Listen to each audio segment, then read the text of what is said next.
Hello everyone, myself Ketaki Deshmukh. Welcome to crazy for maths. So guys, आज के इस video में हम ट्रायंगल्स चैप्टर के कुछ एग्जाम्पल सॉल्व करने वाले हैं। इसके पहले के वीडियोस में हमने थियरम्स देखे थे एंड आज हम एग्जाम्पल सॉल्व करेंगे। Okay, so let's start with a first example. So हमारा फर्स्ट एग्जाम्पल, इसमें क्वेश्चन क्या लिखा है? If a line intersects side A B and A C, okay, एक लाइन है, बोला है if a line intersect side A B and A C. तो हमने एक ट्रायंगल बनाया of a triangle A B C, तो इसलिए हमने एक ट्रायंगल ए बी सी बनाया है। और बोला है कि एक लाइन है जो ए बी और ए सी को इंटरसेक्ट करती है एट डी एंड ई।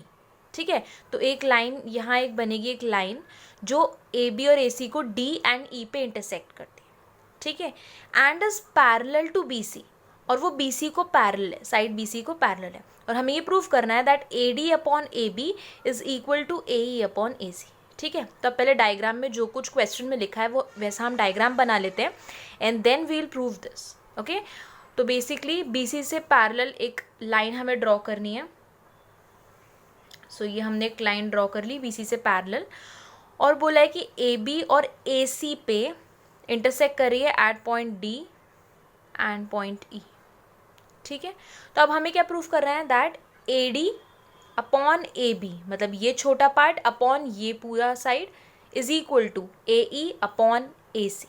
ये हमें प्रूफ करना है। ठीक है, बट इसके पहले हमने थ्योरम्स पढ़ी है, वो याद होगा आपको। ओके, सो जो हमारी पहली थ्योरम हमने पढ़ी थी उसमें क्या था कि अगर कोई भी साइड, किसी भी एक ट्रायंगल में कोई भी एक साइड जो है वो दो डिस्टिंक्ट पॉइंट्स पर, जो एक लाइन है, अगर वो दोनों साइड्स को, ट्रायंगल की कोई भी दोनों साइड्स को डिस्टिंक्ट पॉइंट्स पे इंटरसेक्ट करती है एंड थर्ड साइड से पैरेलल है, तो अब इसमें वो कंडीशन सेटिस्फाइड है that E D is parallel to B C. ये सेटिस्फाइड है कंडीशन? यस। तो इस थ्योरम से हम क्या बोल सकते हैं? That A E upon C E is equal to A D upon B D. Yes, we can say that. Okay, अब ये हमारे पास एक कंडीशन तो आ गई। ठीक है, लेकिन हमें प्रूफ क्या करना है? A D upon A B equal to A E upon A C. ठीक है, तो उसके लिए हम क्या करेंगे? ये जो हमारी इक्वेशन है इसे हम रेसिप्रोकल कर देंगे। तो रेसिप्रोकल करने के बाद क्या बनेगा? C E upon A E is equal to B D upon A D. Yes, ठीक है। अब हम क्या करेंगे? दोनों इक्वेशन के दोनों और वन ऐड करेंगे। तो कैसे लिखेंगे इसे हम?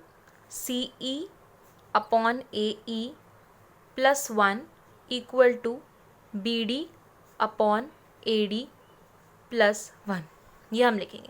अभी हमने रेसिप्रोकल करके ही क्यों ऐड किया, इसका मैं आंसर आपको देती हूँ कि अगर हमने डायरेक्टली ए E upon C E plus one किया हुआ होता तो ए ई प्लस सी ई तो बन जाता ए ई प्लस सी ई बन जाता ए सी, हम जब एलसीएम लेते, और नीचे बचता सी ई।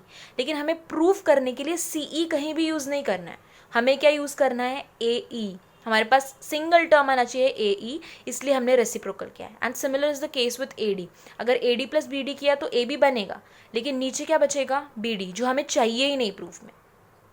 ठीक है, तो इसलिए हमने रेसिप्रोकल किया ताकि सिर्फ ए डी बचे। ठीक है, so now C E plus A E, LCM लेने के बाद सी E plus A E becomes A C, तो A C upon A E equal to B D plus A D becomes A B, so A B upon A D. ठीक है, अब इसको ही वापस रेसिप्रोकल किया तो A E upon A C is equal to A D upon A B. I guess ये proved हो गया। A E upon A C equal to A D upon A B, and यहाँ प्रूव करा था A E upon A C equal to A D upon A B. So I hope आपको समझा होगा ये example. Okay, now let's move on to a second example. Okay, so ये हमारा second example, इसमें बोला है A B C D is a trapezium. Okay, तो हमने एक ड्रॉ किया A B C D trapezium. बोला है with A B parallel to D C, या ट्रेपीजियम में A B parallel to D C है, ओके ठीक है। अब क्या बोला है, E and F are points on non parallel sides, मतलब नॉन पैरेलल साइड्स कौन से हो गए, A D and B C, इस पे दो पॉइंट्स हैं, एक किसी पे या तो ए डी पे या तो बी सी पे कोई एक पॉइंट ई है और एक पॉइंट एफ है, ठीक है, दोनों पे एक एक पॉइंट है। तो अब क्या बोला है, E and F are points on non parallel sides A D and B C respectively. तो ई एंड एफ बोला है तो पहले ई है फिर पॉइंट एफ है, ठीक है। और बोला है are on non parallel sides A D and B C, तो जो पहले आएगा ए डी और पहले ई है, ई पहले है और ए डी भी पहले बोला है, तो जो ई पॉइंट है वो ए डी पे आएगा। Getting it, yes, okay. अब आगे क्या बोला है, बी सी पॉइंट है, बी सी साइड है जो नॉन पैरेलल साइड, उस पर एक पॉइंट है एफ, तो हमने ये पॉइंट मार्क कर दिया एफ, ठीक है, respectively such that E F is parallel to A B, okay, E F एक हमने ज्वाइन कर दिया, ई एफ और ए बी पैरेलल है, ठीक है। अब क्या बोला है, show that A E upon E D equal to B F upon F C, ठीक है। अब अगर ये ट्रायंगल होता ना तो हम डायरेक्टली फटाफट से प्रूफ कर देते कि ये अपॉन ये इक्वल टू ये अपॉन ये है, अगर ये दोनों पॉइंट एक होते, क्योंकि ई एफ और ए बी तो ऑलरेडी, मतलब ई एफ और ए बी तो ऑलरेडी पैरेलल है, ऐसा कुछ होता तो हम लोग कर लेते, बट ये एक ट्रेपीजियम है, तब इसमें कैसे करेंगे, तो what we will do, we will make a construction, हम ना इसको दो पार्ट में डिवाइड कर देंगे ट्रेपीजियम को और ट्रायंगल बना देंगे, एक ट्रायंगल ए डी सी बन गया और एक ट्रायंगल ए बी सी बन गया, ठीक है। इस पॉइंट को पॉइंट जी नाम दे देते हैं, ई एफ जी, या मोस्टली सीरियल वाइज ही दो नाम ताकि कन्फ्यूजन नहीं रहे, ठीक है, नहीं तो आप कुछ भी दे सकते हो, आपकी चॉइस है, ठीक है। अब इसमें क्या करेंगे, देखो अब हमें क्या दिया है, that E F is parallel to A B, yes, ये हमें यहाँ से पता चला, such that E F is parallel to A B, और क्वेश्चन में स्टार्टिंग की लाइन में क्या दिया है, A B C D is a trapezium with A B parallel to D C, wait a second, हाँ ये ब्लर हो गया, एक minute, A B is parallel to D C, तो since E F is parallel to A B and A B is parallel to D C, वो तो आपने सुना होगा, if A equal to B and B equal to C then A equal to C, तो अगर E F A B को parallel है और ए बी डी सी को पैरेलल है तो definitely E F will be parallel to D C, yes, E F is parallel to D C, okay. तो अब लेते हैं from, I use another pen, from triangle A D C, ठीक है।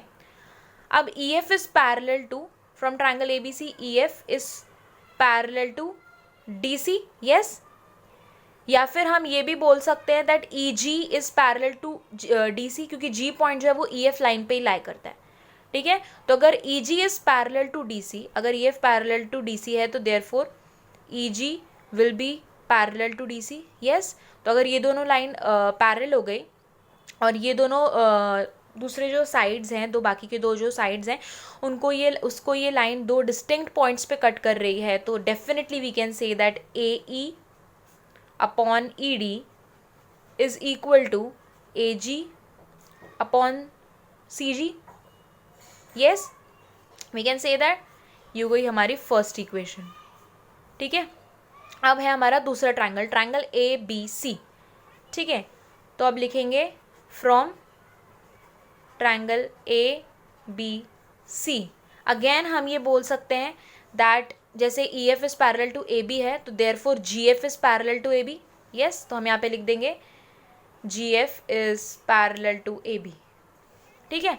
अब अगर ये दोनों लाइंस पैरेलल है और ये जो लाइन है ये दूसरी दो साइड्स को डिस्टिंक्ट पॉइंट्स पे कट कर रहा है, इंटरसेक्ट कर रहा है, तो definitely we can say that C F upon B F is equal to C G upon A G, yes. तो आई विल राइट, यहाँ पे लिख देती हूँ, C F upon B F is equal to C G upon A G, ये हो गई हमारी सेकेंड इक्वेशन, ठीक है। अब फर्स्ट इक्वेशन में ए जी अपॉन सी जी है और दूसरी इक्वेशन में सी जी अपॉन ए जी है, तो सेकेंड इक्वेशन को हम जो है रेसिप्रोकल कर देंगे और लिखेंगे that B F upon C F is equal to A G upon C G. Yes, इसको नाम दे दिया थर्ड इक्वेशन, ठीक है। या फिर इसको रेसिप्रोकल करने के बाद डायरेक्टली आप सेकंड इक्वेशन ही नाम दे सकते हो, कोई प्रॉब्लम नहीं है।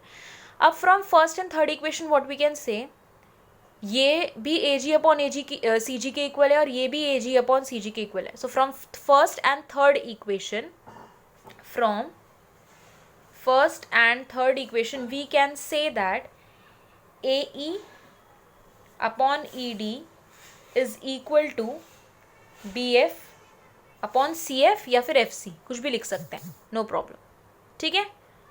तो ये हो गया और यही हमें प्रूफ करना था। A E upon E D equal to B F upon F C, A E upon E D equal to B F upon F C. Yes, now let's move on to a third example. अभी जो third वाला example है ना, बड़ा ही simple है, ठीक है। आप चाहो तो एक बार पॉज करो वीडियो एंड खुद से ट्राई करो सॉल्व करने का, ठीक है। अगर नहीं होता है तो कोई प्रॉब्लम नहीं है, वापस रिज्यूम करो, मैं तो बताने ही वाली हूँ, ठीक है। तो अब क्या बोला है, इन द फिगर। तो इस क्वेश्चन में, अभी तक के जो क्वेश्चन थे उसमें हमें फिगर नहीं दिया हुआ था, हमें खुद से ड्रॉ करना था, बट इस क्वेश्चन में हमें फिगर दिया है। तो क्या बोला है, इन द फिगर, और ये हमें फिगर दिया हुआ है, ट्रायंगल पी क्यू आर है, एस टी एक लाइन है और ये एक एंगल उन्होंने कुछ तो मेंशन किया, और बोला है P S upon S Q equal to P T upon T R. अब इससे आपको क्या याद आता है, जो हमने सेकेंड थ्योरम पढ़ी थी कि अगर ऐसा रेशियो प्रोपोर्शनल है तो definitely we can say that S T is parallel to Q R. Yes, theorem second theorem से हम बोल सकते हैं, ठीक है। अब एक और चीज़ क्या बोली है, P S T, angle P S T is equal to angle P R Q. अब इसको एंगल 1 नाम दे देते हैं, इसको एंगल 2 नाम दे देते हैं, तो एंगल 1 इक्वल टू एंगल 2 ये लिख देते हैं, ठीक है। आप ना मोस्टली क्या करा करो, एंगल जैसे दिए हुए ना बड़े बड़े, उनको 1 2 3 या फिर कुछ वेरिएबल्स नाम एक्स वाई जेड जो ढूंढने वगैरह रहेंगे ना, ऐसे दे दिया करो, तो आपके लिए ईजी रहेगा सॉल्व करने के लिए, ठीक है। अब बोला है prove that P Q R is an isosceles triangle, ठीक है। P Q R triangle isosceles है, ये हमें प्रूव करना है। तो मतलब basically P Q equal to P R ये हमने प्रूव कर दिया, P Q equal to P R ये हमने अगर प्रूव कर दिया तो हम ये बोल सकते हैं that triangle P Q R is isosceles triangle, ठीक है। तो अब हमारे पास ये दो गिवन है, that S T is parallel to Q R और एंगल 1 इक्वल टू एंगल 2। अब ना एक चीज़ गौर से देखो, that S T is parallel to Q R, तो एंगल 1 और ये एंगल इसको सपोज 3 मान लेते, तो एंगल 1 इक्वल टू एंगल 3 हो जाएंगे। हाँ, डेफिनेटली हो जाएंगे, बिकॉज करस्पॉन्डिंग एंगल्स है, ये करस्पॉन्डिंग एंगल्स है, बिकॉज ये दोनों एस टी और क्यू आर पैरेलल है, तो एंगल 1 इक्वल टू एंगल 3 हो गए फ्रॉम करस्पॉन्डिंग एंगल्स। अब एंगल 1 इक्वल टू एंगल 2 है और एंगल 1 इक्वल टू एंगल 3 है, वही हो गया ये A equal to B and A equal to C, तो बी इक्वल टू सी, तो एंगल 2 और एंगल 3 इक्वल हो गए।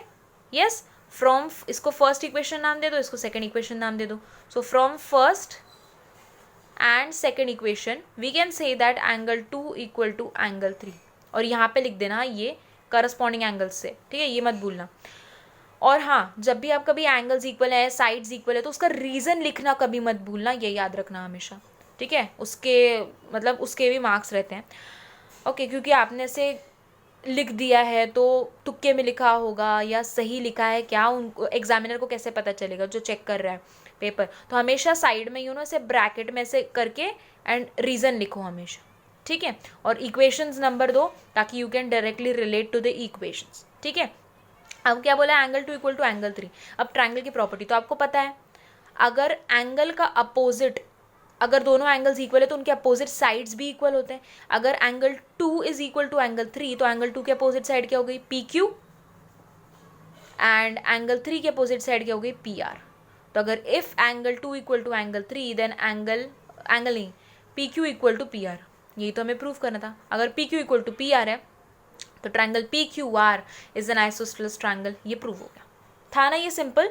फर्स्ट दो आई मस्ट से कि या एक नया कंसेप्ट है, नए टाइप से सॉल्व कर रहे हैं, but I think example 3 was pretty much easy than the other 2।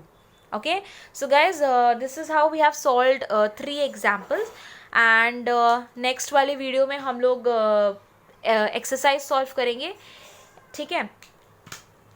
Exercise 6.2 हम सॉल्व करेंगे, एंड उसमें जो इस टाइप के सिमिलर क्वेश्चंस होंगे वो तो आप सॉल्व कर ही सकते हो, बिकॉज मैंने एग्जाम्पल सॉल्व कर दिए हैं। आप ट्राई करो, आप एग्जाम्पल्स एक बार करके देखो, आपको नहीं अगर आते हैं तो you right in the comment section. कुछ डाउट है तो I definitely clear that. And एक बार एक्सरसाइज 6.2 खुद से सॉल्व करने का ट्राई करो, एंड देन जब मैं नेक्स्ट टाइम वीडियो डालूंगी तो चेक करो कि आपके आंसर्स कितने बराबर आ रहे हैं, ठीक है। एंड जो आंसर्स बराबर नहीं आएंगे, नो वरीज, मैं तो बताने वाली हुई। एंड अगर मैंने कोई एक क्वेश्चन कवर अप नहीं किया 6.2 में से, एंड अगर आपको उसका आंसर नहीं आया, तो प्लीज़ कमेंट सेक्शन में लिखो, तो मैं डेफिनेटली उसको क्लियर करने की कोशिश करूँगी। Okay, so guys, I hope you like today's video. If you like this video, please like, share and subscribe to my channel, and also press the bell icon so you will get notified whenever I'll upload any video on my channel. So guys, that's all for today. Have a nice and great day ahead. Bye bye.